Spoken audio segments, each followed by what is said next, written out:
Hello students, welcome back to my channel जिसका नाम है VS maths academy, maths in a very simple way. तो आज हम आपके लिए ऐसे ही एक फैक्ट वेरी सिंपल बनाने के लिए आए हैं, जो कि when to use Cramer's rule. ये बहुत सारे स्टूडेंट का क्वेश्चन होता है कि while finding eigen vectors of 3x3 matrix Cramer's rule कब यूज़ करना है and when to use elementary transformations. तो आज हम यही डाउट क्लियर करने वाले हैं। हम आज क्लियरली डिफरेंस देखेंगे कि हम क्रैमर्स रूल कौन से केस में यूज़ कर सकते हैं और कौन से केस में हम नहीं यूज़ कर सकते। तो अगर आपको भी ऐसा डाउट है तो आप इस वीडियो को ज़रूर सुनिए। तो क्रैमर्स रूल जैसे हम सबको पता है कि बहुत इजी है, वो बहुत इजीली आंसर दे देता है, एक स्टेप में आइगन वेक्टर निकल जाता है। इसलिए बहुत स्टूडेंट्स को they are fond of using Cramer's rule. So without thinking of the problem they just start applying everywhere, they apply Cramer's rule. But as all of us know, Cramer's rule is not applicable in every case while finding eigenvector. There are some cases जिसमें Cramer's rule नहीं use होता है और हमें transformation से ही answer निकालना होता है। तो आज मैं आपको यही डिफरेंस क्लियर करने वाली हूँ कि आपने कौन से केस में क्रैमर्स रूल यूज़ करना है और कौन से केस में हम क्रैमर्स रूल नहीं यूज़ कर सकते। तो यहाँ पे शुरुआत करते हुए सबसे पहले हम देखने वाले हैं कि क्रैमर्स रूल क्या होता है और हम कौन सा क्रैमर्स रूल यूज़ कर रहे हैं। तो when we are finding eigen vectors for 3x3 matrix, actually हम two equations in 3 unknowns homogeneous system, इसके लिए जो क्रैमर्स रूल यूज़ होता है वो फॉलो करते हैं। तो ये फॉलो कैसे होता है, तो यहाँ पे 2 equations in 3 unknowns homogeneous equations हमें दी रहती है। तो जैसे कि आप देख सकते हैं कि इस टाइप का हमारा इक्वेशंस रहता है जब भी हम आइगन वेक्टर्स सॉल्व करने जाते हैं। तो दीज आर एक्चुअली हमारी 2 इक्वेशंस है जो कि 3 अननोन्स में लिखी हुई है। ओके, अगर इनको आप देखेंगे तो ये एक्चुअली में होमोजेनियस सिस्टम ऑफ इक्वेशन है। 2 equations, homogeneous system of 2 equations in 3 unknowns. तो इसके लिए जो क्रैमर्स रूल यूज़ होता है वो कुछ इस तरह से है, जो कि हम यूज़ करते हैं इंजीनियरिंग में। तो यहाँ पे वेरी इजीली x1 का वैल्यू के लिए हमें नीचे डिटर्मिनेंट लिखना होता है, x1 छोड़ के 1 1 -4 2। ओके, देन हमें -x2 लेना है मिडल, एंड दैट टाइम हमें डिटर्मिनेंट लेना है -2 -5 2 1 2, and then x3 upon, then हमें फर्स्ट 2 कॉलम्स को कॉपी करना है। तो इस तरह से हम क्रैमर्स रूल लिखते हैं और इसका आंसर फिर आएगा। ये डिटर्मिनेंट्स को हम इवैल्यूएट करेंगे। So if you evaluate this determinant, this is what you get, and further we can solve it to get 6. It is divisible, so x2 by 2 and x3 by 3, and so our vector x1 x2 x3, it can be written as 1 2 3. Okay, so very easily this is the Cramer's rule, all of you know. Okay, just we have revised once. Okay, so that हमें पता चलेगा कि हम क्या करने वाले हैं. Okay, तो so this Cramer's rule of only 2 equations, this only we use for finding eigenvalue eigenvectors. इसलिए हम कोई भी 2 ही रो सेलेक्ट करते हैं while finding eigenvector. आपको लगेगा कि वहाँ पे 3 रोज़ है तो हम 2 ही रोज़ सेलेक्ट करके आंसर सेम कैसे आता है, बट उसके पीछे मैथ्स है, ओके, लॉजिक है, कंसेप्ट है, जो कि एक्चुअली हमारा जो आइगन वैल्यू वेक्टर का कंसेप्ट जो है उसमें this plays very important role. तो ये डिटर्मिनेंट 0 है a माइनस लैम्डा आई का, तो उसकी वजह से हमें वहाँ पे 3 इक्वेशंस दिखती है, बट वो एक्चुअली 3 इक्वेशंस नहीं होती है, 2 ही इक्वेशंस होती है, and that's why very freely we can use this Cramer's rule. Okay, तो ये एक अलग कंसेप्ट है जो कि हम आज इसके ऊपर नहीं फोकस करने वाले, क्योंकि ये पूरा लीनियर अलजेब्रा मैथ्स है।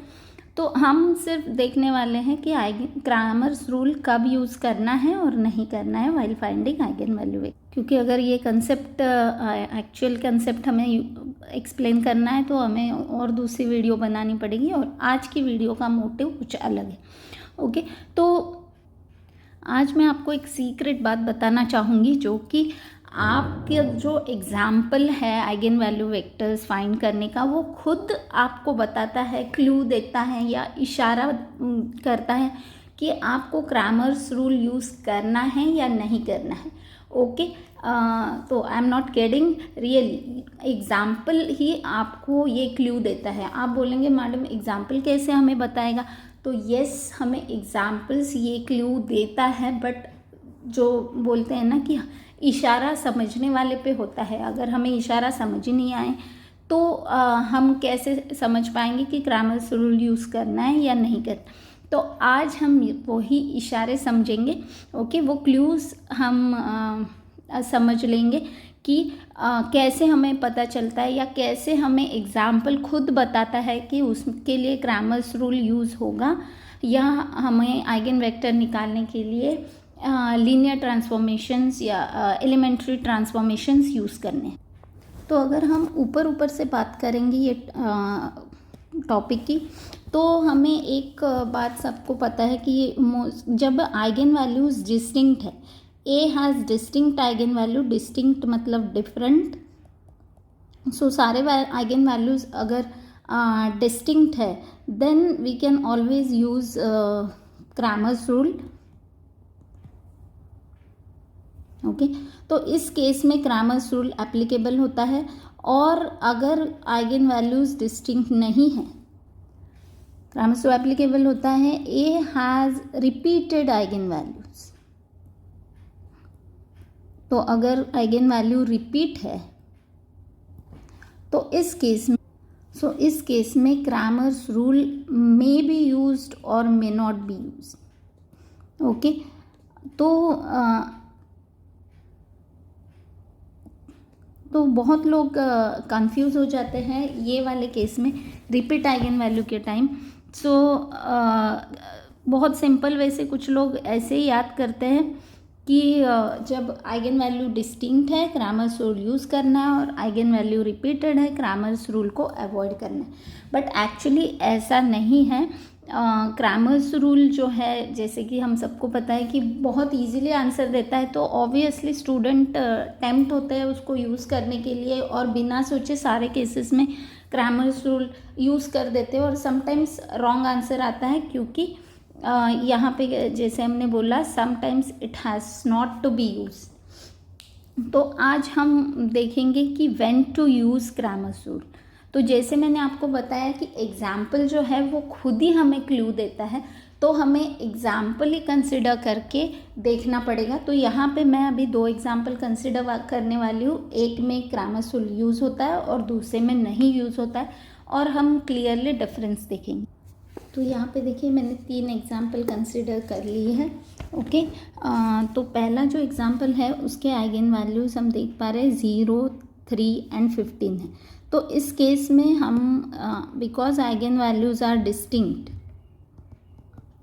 तो हम यहाँ पे क्रामर्स रूल यूज़ कर सकते हैं। तो यहाँ पे तीनों वैल्यूज़ के आइगन वेक्टर फाइंड करने के लिए we can use Cramer's rule.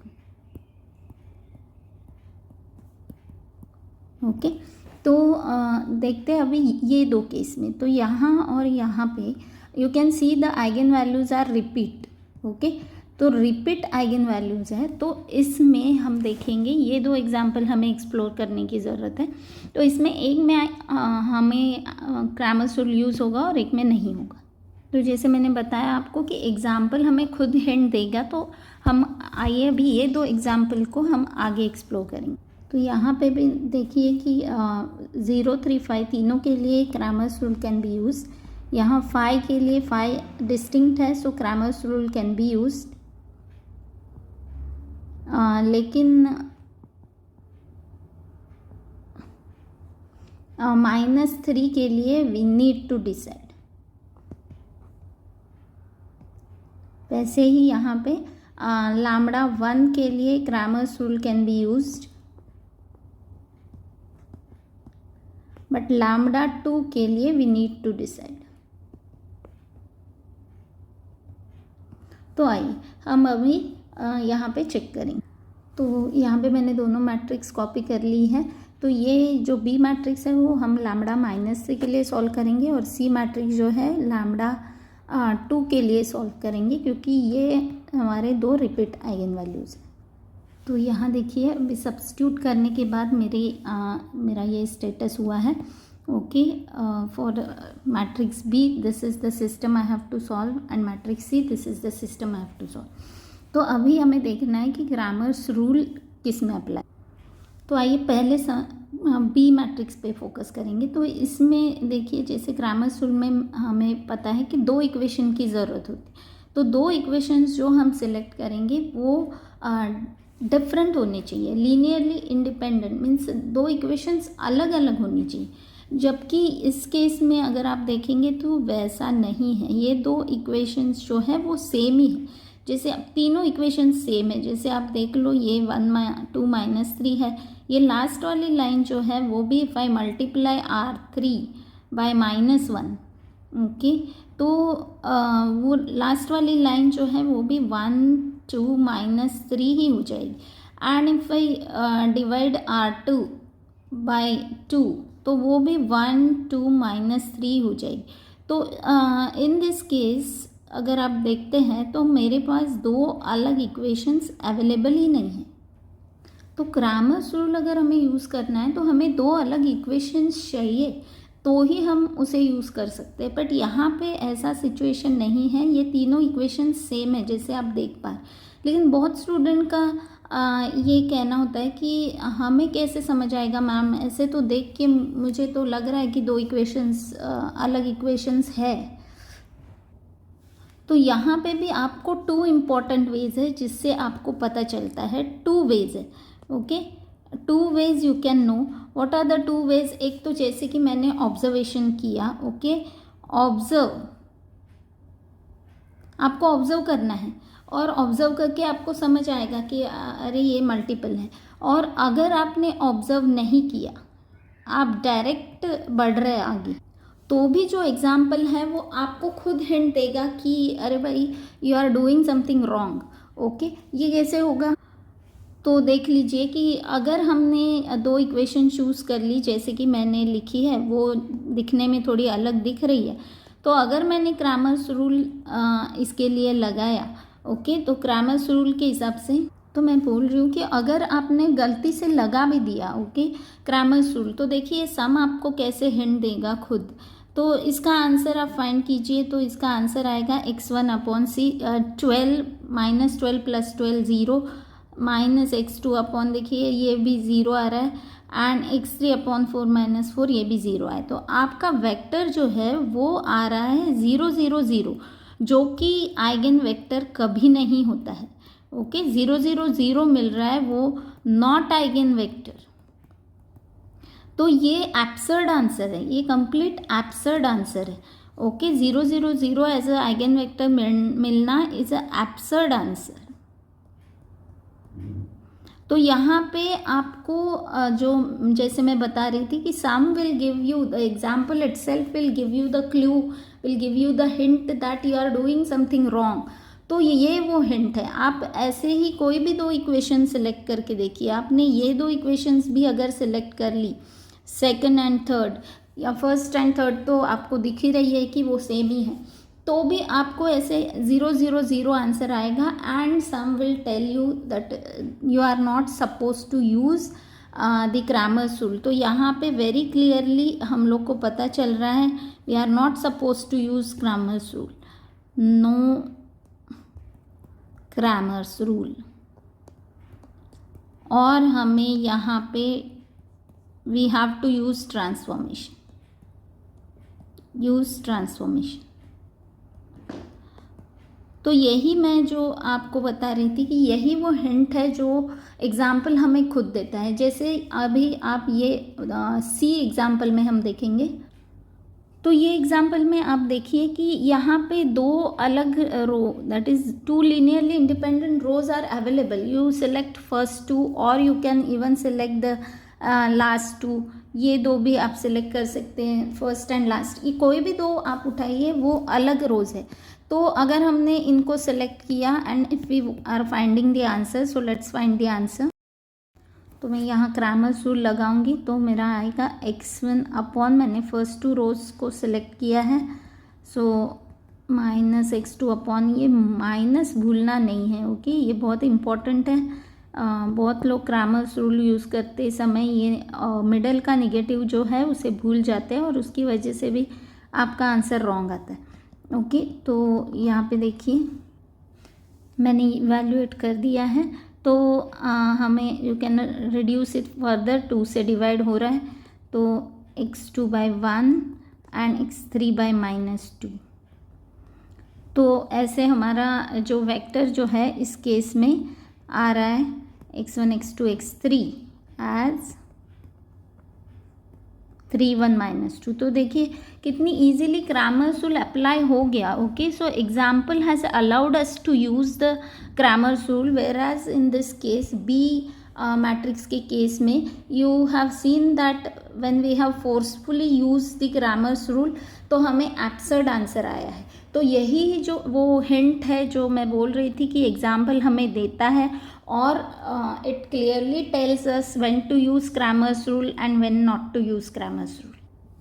और इस केस में ये जो है देखिए हमारा एक ही इक्वेशन है, तो इसमें होगा 1 2 -3, this is the only equation we are having. तो इस केस में हमें जो है 2 आइगन वेक्टर मिलने वाले हैं। ओके, तो इन्हें हम सॉल्व करेंगे, we will get 2 eigen vectors.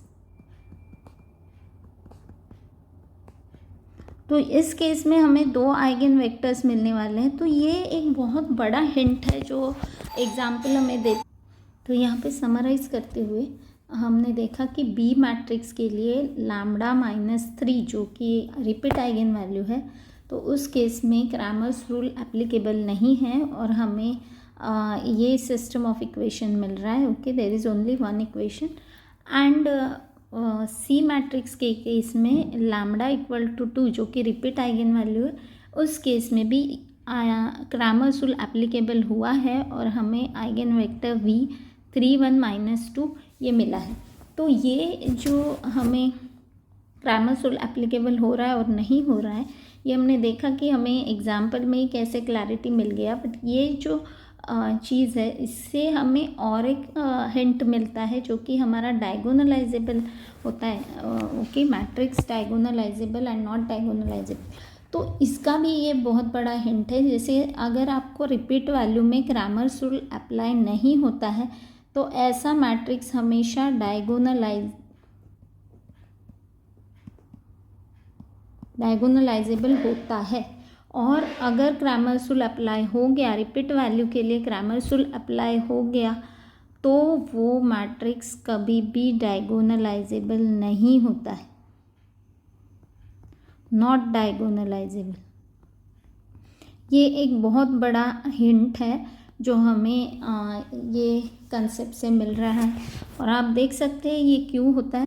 यहाँ पे तो आप क्लियरली देख पाएंगे कि एल्जेब्रिक मल्टीप्लिसिटी ऑफ लैम्डा 2 जो है वो 2 है। Okay, and geometric multiplicity of lambda 2 1 आएगी क्योंकि हमें एक ही वेक्टर मिला है इस केस में। ओके, और ऐसे अगर हम ये एग्जाम्पल में देखेंगे तो इस केस में हमें लैम्डा इक्वल टू -3 के लिए 2 आइगन वेक्टर्स मिलने वाले हैं, वो हम फाइंड कर सकते हैं। तो यहाँ पे हम आंसर निकाल सकते। तो यहाँ पे जो ये एक इक्वेशन हमें मिली है इससे हम 2 वेक्टर निकाल सकते हैं। एक जैसे कि अगर हमने x2 को 0 रख दिया और x3 1 है तो हमें x1 3 आएगा। सो 3 0 1 एक वेक्टर आ सकता है और दूसरा वेक्टर जैसे मैं x3 को 0 रख देती हूँ तो और x2 को अगर 1 रखेंगे तो x1 -2 आएगा। So like this for lambda 3 we are getting 2 eigen vectors and for lambda equal to 5 1 vector तो लैम्डा 3 के लिए AM is GM which is 2 and lambda 5 के लिए हमारा AM is GM which is 1। Okay, तो इस case में आप क्लियरली देख सकते हैं कि ये डायगोनलाइजेबल हो गया और ये नहीं होता है। तो ये भी और एक इम्पॉर्टेंट हिंट है जो आपको मिलता है कि अगर क्रैमर्स रूल एप्लीकेबल नहीं होता है तो मैट्रिक्स मोस्ट डायगोनलाइजेबल होता है, और क्रैमर्स रूल अप्लाई हो गया रिपीट वैल्यू में तो मैट्रिक्स जो है वो नॉन डायगोनलाइजेबल होता है। तो इसके साथ ही हमारा आज का आइडिया जो था और आज का जो टॉपिक था वो कंप्लीट होता है। ऐसे ही हम आपके लिए इजी आइडियाज़ और इजी वे लेके आएंगे। Thank you.